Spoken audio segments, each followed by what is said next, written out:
Thank you. Hello, everyone. And please welcome back Kiki, tianqi, you. Thank you again. Thank you, Jenny. And as Kiki mentioned at the beginning, unfortunately, the director, Alan Zhang, can't be with us this evening after all, but we're still going to talk a little bit about it. And I know that you've spoken to both her in the past and also Bebe, whose real name is not Bebe. So it would be great if you could tell us what you know from speaking to them, first of all, about the making of this woman. So I've spoken to them a couple of times.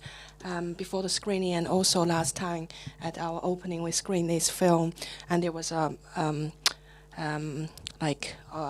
online Q&A with her, and she revealed a lot about the making of the film. For example, it's actually a script. There is a script, a structure that based on for each scene.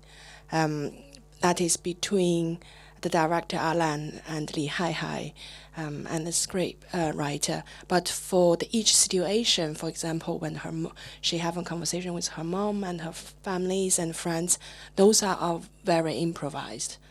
So even though they have a structure, her mom wouldn't really know what the film will be like. She just participating and having the real conversation with her. And as you see at the end, she was revealing which part might be the real, which part might not be, and she's making it quite blurry. I think she deliberately tried not to reveal what exactly is really happened or not. I think that's also what they wanted to be, the film to be like, because in the end, is for the audience to really think and feel. What if she actually having these relationships, but what if actually that's not happened, but people might want to have that space to not be completely restricted by the institution of marriage and things like that. Yeah. I felt that the interviews to camera that she does, where she's wearing the pink T-shirt and she talks directly to the camera, they complicate it even more, because at first I think, okay, so this is real, and then, well, actually I'm not sure really what's happening there either. But it sounds like her mother really is her mother, her daughter really is her daughter. Yeah, and her grandma and her families and friends. And just looking at the credit at the end again, I just realized the script consultant was playing one of the clients during the real estate scene. Oh. Yeah, so it's a quite small crew.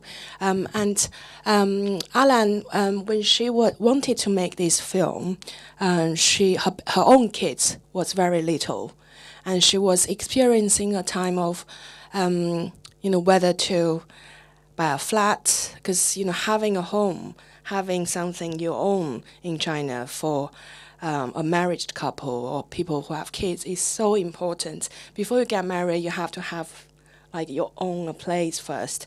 And so she was thinking about that, struggling with whether that's really necessary. So she was very interested in women who invest in properties. That's how she found Li Haihai, and they found her and her story, because they know each other before.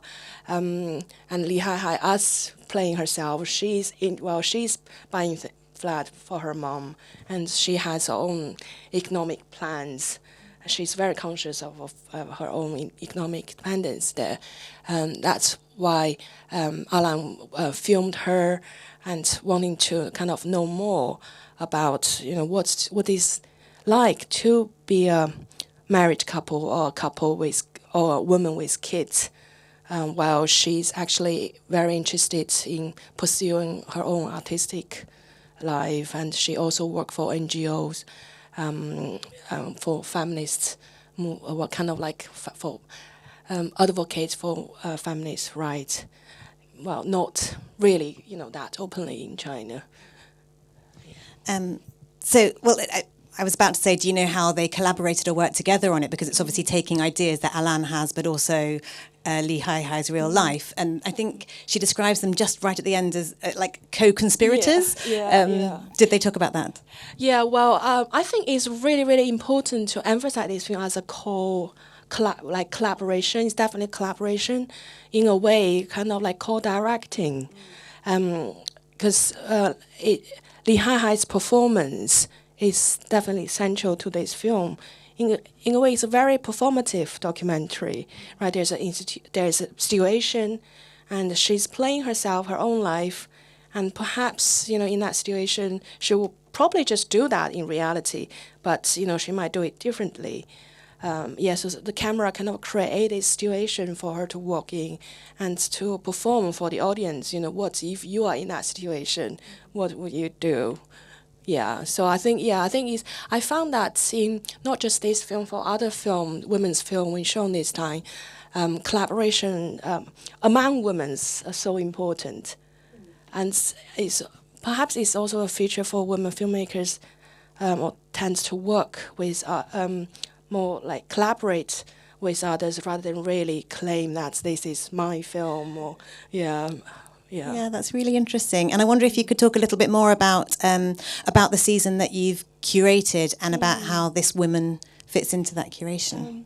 Together, Tongshan and I select 12 feature films and 9 shorts, including fiction, documentary, and animation experimental films. And because both me and Tongshan like documentary and non-fiction a lot, so in the total program, we have 6 documentaries and non-fictions, well, including this one, if you call it docu-fiction. Just talk about among these documentaries, it's really interesting because, as I said, they tend to work in a very small crew. And another film we showed a couple of weeks ago, The Bad Women of China, that's very deliberately using its very raw family video materials. But the story is quite, there's a lot of up and downs and make people laugh. So it's very personal. So all these 6 fictions are very personal. And we also have 3 films that are very essayistic. It's not driven by strong narratives, but very open. The space are more important in the linear time development. And also, most of these films are filmed during the COVID, including this one. This one actually have a kind of narrative flow, but for those don't really have a strong narrative, the space are kind of become a narrative strategy, are the things that organize the film together, and also provide women kind of a space to really express their feelings, not so much, really wanting to find out anything, or investigate anything, but just for expressing the feelings. Yeah, very essayistic. Just on the note of COVID, not that we need to discuss it a lot, but I think it's really interesting that watching a lot of documentaries made in the last few years, I found that there was a wave of films that were about COVID. And now we're seeing all the films where COVID's just a background character, and we all know because we all lived through it, and it's just touched upon throughout it. It's kind of woven into it. I don't know if anybody came to see the previous documentary in the Dancing with Water season that we showed here, which was Hidden Letters. They're 2 really, really different sort of modes of filmmaking, and also with Bad Women of China, again, that's a completely different style of filmmaking, much more observational.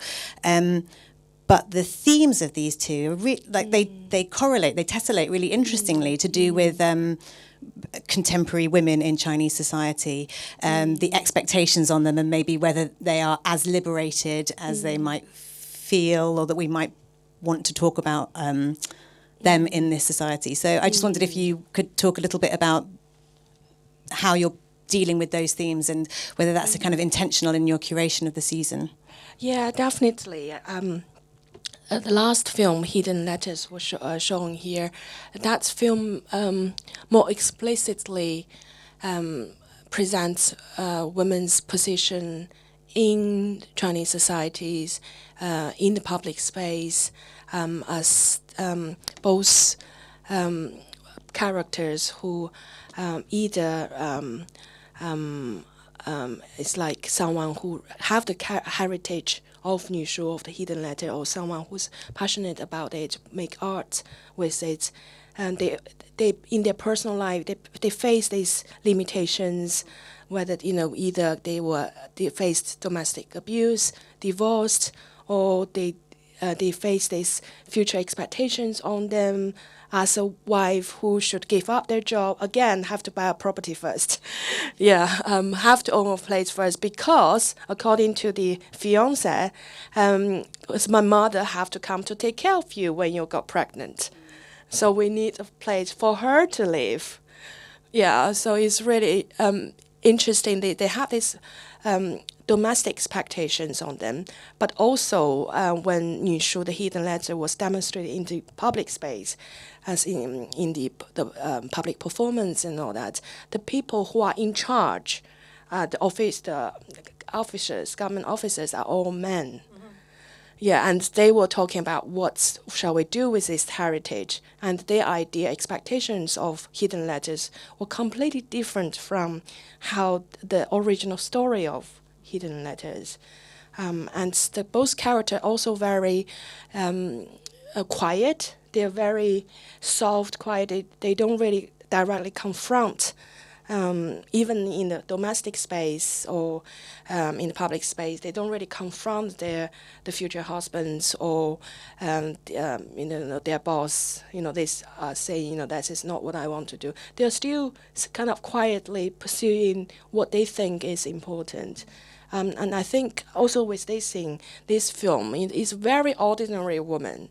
I think that's one of the reasons the film, many women feel quite resonated with her experience or her feeling. Is a very ordinary woman. Is not someone who has achieved a lot as say very strong, successful woman being portrayed in the public media. They are very ordinary. She's very small. She's have kids and she have. She dealing with her husband's problems and the issues. They are very ordinary, but this is ordinary women's feeling, and they are not very like in a very activist sense, advocating for their rights or saying no to things. But I think the whole season want to emphasize that women also have their own feelings and idea. They have their own way of doing things, just like water, like penetrating all these limitations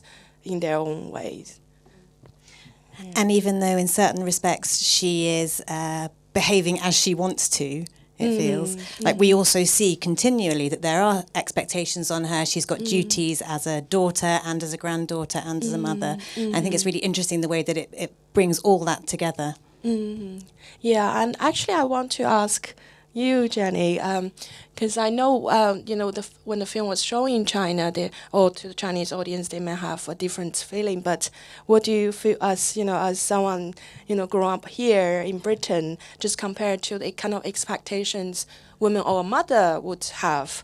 And just liberal women here who are having extramarital relationships.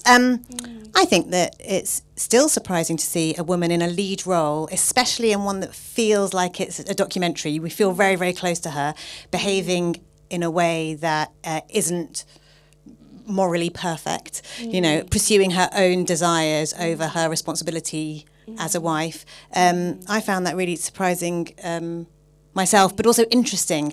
But more so, actually, as a mother, I think it's still really rare to see anything, literature, fiction, documentary, where women who are mothers, who take that role seriously, are also pursuing their own interests or also shown to be adult women who aren't constantly thinking of their children. And I think the editing in this was really interesting because she often put together scenes where it was a sex scene followed by a scene where she was in the family bed looking after her child. And I think that's really calling into question, can we be both? Is it okay to be both?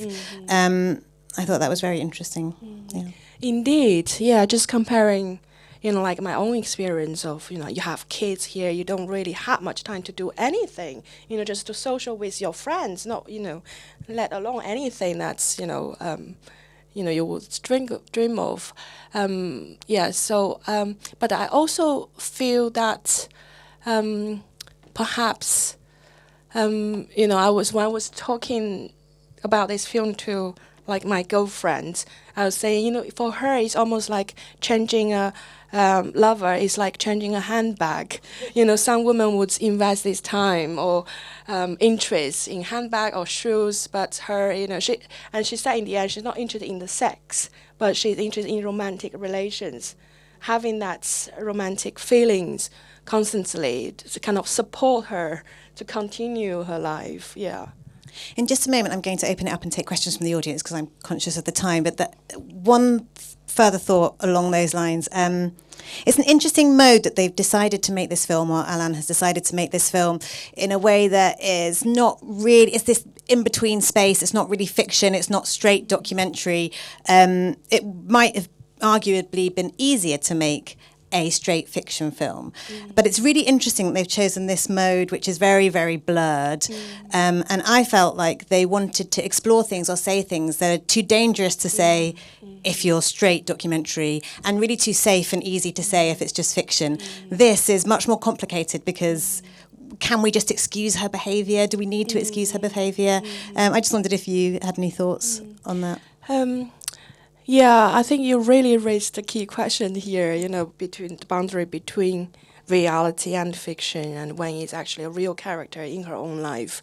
I had a chat with Li Hai, and she was saying when the film was showing in Fujian, Xiamen, where she's actually from, and that's the first time the film showing to her own family member. So in the audience, there was her aunt. And after that, she really claimed it's a docufiction. Okay. Yeah, so perhaps when they finished the film, the idea of docufiction or is a fictional, it wasn't a strong idea yet. Yeah, of course, there might be fictional elements, but they just present as a film. Yeah, but later on, she wants to be quite clear. This is that's fictional. Yeah. Very good. Does anyone in the audience have any questions or comments? Okay, let's start right at the back, you, and then we'll come forward one. Got a microphone here. Thank you very much for the opportunity to see this movie. I don't think we have these opportunities very often in the UK. And you mentioned just before the movie that there were different reactions in China, and I would be very interested to hear what you have heard from the reactions and whether there were different reactions in different parts of the country, obviously with different exposure to relationship diversity and sexuality. Yeah, thank you. Thanks for your questions.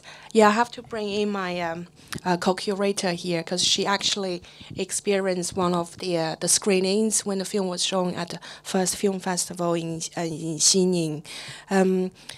She told me that the female audience was feeling, very good. It's kind of like, you reveal your secret dreams in a way, or something you would really want to challenge, and she did it for you. But the male audience was very, very quiet, and it's also last time when we were shown at Block, there's almost no male audience raising any comments. But after the screening, when she walked out and she met one of the professor, also a documentary filmmaker in China, and he said this person has ethical problems. Yeah, that's what he thought. Li Hai or Alan Zhang or Li Hai. Yeah, he said this film is problematic. It's very problematic. That's his response in the private space. But men audience don't really advocate that much in the public space. But they secretly have their own thought. But then, after film being shown in China a few times, he said he changed his idea. So there's another time my co-curator met him again, and he changed his tone. Yeah, he said, maybe I was too conservative last time.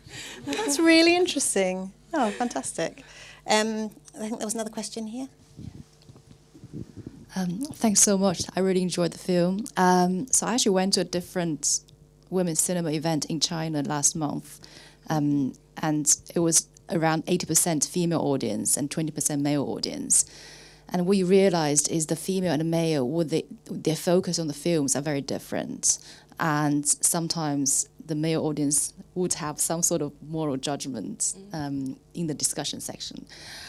I'm wondering, did you experience similar thing when you were showing the film in China? And how do you make sure these sort of films reach out to more male audience? Because I think the film is not trying to like separate the female audience from the male audience, right? It's trying to bridge a conversation as well.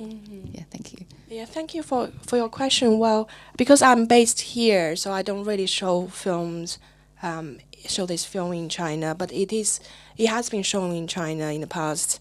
I'm sure the audience can be different, can be like today, what we have today. But for the whole season, we want to reach, to as many audience as possible, and both, not just as you said, Chinese men or women or binary, but also more international audience as well. I think work with DocHouse is really for us to try to reach wider audience, but it's not just male or female, right? There are lots of binary people and the people who might react, it's not from a specific gendered perspective, but very interesting to hear, as you said, how male audience might have some more moral judgments. Thank you. I think we've got another question here. I'm trying to sort of piece together what's happened in this film with that, I guess, the general perception from the West of how China's been developing in the last few decades, because I think we pick up, as the film says, that in terms of the economy and the states, it's become much more liberalised in terms of allowing capitalism and free enterprise to develop, as is suggested in the film. But at the same time, we've also, I think, picked up that it's not so long ago that the state felt quite capable of imposing things around reproductive rights, about the number of children a family is allowed to have at any one time, which could be punishable by law, and maybe a feeling that they could still do that within if they wanted to. But I mean, is there, although you're not based there, I mean, are you aware of a lag there between, because the two things tend to go together. If the economy opens up and liberalises, then so do people's kind of relations. But is there a lag there? I mean, does the state somehow refuse to recognise that that's going to happen? I mean, in terms of its attitude towards women's rights, abortion rights, contraception or something, is it still very much a reactionary state in that respect as compared to how it's opened up the economy? Thank you. Thank you. That's a really good question.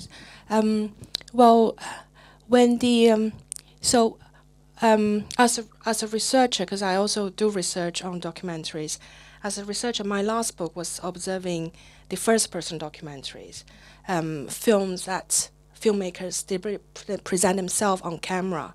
And one of the findings I got also by reading so many other anthropological research on Chinese society, there was a trend of individualization, and as you said, with the economics getting better, and there were a kind of moral challenge because people were still these traditional familial relations, even expanded in the wider society.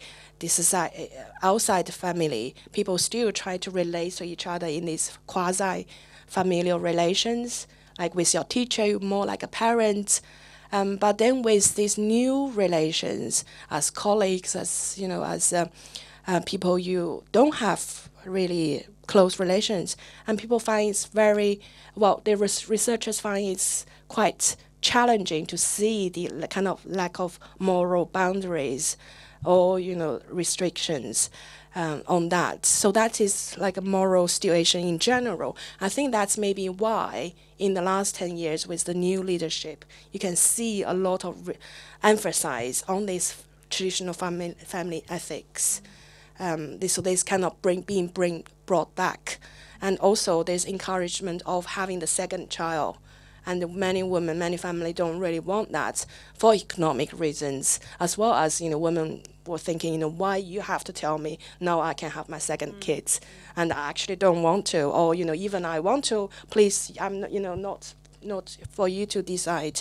Yeah, so there were lots, with the rise of economic conditions, women more concerned of their own, the right, as you said, but also, how they face these expectations, how they, say no to these expectations. So there are lots more concerns of their feelings. But yeah, even, well, in China, there's so many other issues you can't talk about. Women's issue actually is this little space. People can advocate a little bit. But then if you have a little bit discussion, then, there are people coming to say, well, no, we don't want this film to become a film that promotes women's rejection towards having another child. Yeah, so it's still monitored, actually much more heavier than before. Thank you. I think we've just got a couple of minutes left, and there was one more question here. Oh, sorry, there's just a microphone coming. Oh, and sorry, I'm sorry, there isn't time to take all of them. Okay. I was struck by her more than her relationship with men, than her relationship with her mother. I mean, without her mother, she wouldn't have had the freedom. And I think you've kind of... Yet she was very respectful towards her, and she was going to support her. And I found that more interesting in a way than her being a child of the 60s, than the fact that she was experimenting with men. Could you want to... Is that a typical relationship? Mother and daughter? Well, yes, thank you. I'm so glad you raised this. Well, indeed, I think in China, if you live in the same city with your parents, or even not the same city, there are generally more support you will get from parents when you have kids. Actually, very often, children are told you have kids because I can take care of them for you. And, on one hand, it's like pressure. They gave birth just, for the grandparents wanting to have grandchildren. But also in this film, you can hear she's actually constantly criticize her mom. Like you asked me to do this when I was little. I don't like the clothes you choose for me. I wouldn't do this with my kids. And she deliberately challenged the kind of motherhood that her mom placed on her. But last time there was also a question actually very similar to yours about the maternal relations in this film and how much that she's actually, rejecting her mother's advice or expectations. But her mother seems actually quite cool with it. And I found that quite unusual. Yeah, I definitely wouldn't be able to challenge my mom like that without, she feeling upset. That one of the closing scenes where the two of them speak, where she speaks with her mother, I think is one of the most just radiant, wonderful moments in the film, and it really feels like it moves into a real conversation when she asks her mother if she would ever have another relationship, and she said, no, being alone is fantastic. I'm very sorry that we have to wrap up here. I know that there were more questions, and I hope that we can continue the conversation outside, but for now, thank you all for coming, and a huge thank you to Kiki, tianqi. Thank you so much. Thank you, everyone. Thanks, Jenny, for the support. Thank you.